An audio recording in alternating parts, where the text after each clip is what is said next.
خلافت کیا چیز ہے؟ کیا قرآن میں اس کا ذکر ہے؟ اس کا مفہوم کیا ہے؟ عربی زبان کا ایک لفظ ہے خلافت، یہ 3 معنی کے لیے استعمال ہوتا ہے۔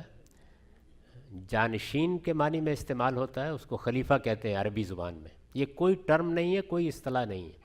خلیفہ عربی زبان میں جیسے دنیا کی ہر زبان میں الفاظ ہوتے ہیں، تو اس کا ایک مطلب ہے جانشین، اس کے دوسرا مطلب ہے نائب، اور اس کا تیسرا مطلب ہے اقتدار کا مالک، یعنی جس کو بادشاہی حاصل ہو۔ تو یہ 3 مطلب ہیں، اور قرآن مجید میں عربی کے جیسے عام الفاظ استعمال ہوتے ہیں ویسے یہ لفظ استعمال ہوا ہے، یہ کوئی ٹرم نہیں ہے۔ یہ جو آپ خلفائے راشدین سنتے ہیں، آپ جانتے ہیں کہ یہ کیسے یہ لفظ استعمال ہوا تھا؟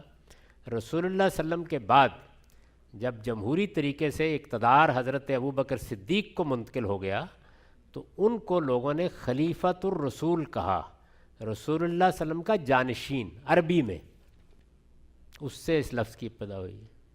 یہ کوئی منصب نہیں ہے، کوئی اسلام کا سیاسی نظام نہیں ہے، یہ بالکل عربی کا ایک عام لفظ ہے، اور وہ چونکہ بہت استعمال ہوا، بعد میں وہی لفظ لوگوں نے اختیار کر لیا، اس کی بھی ایک پوری تاریخ ہے۔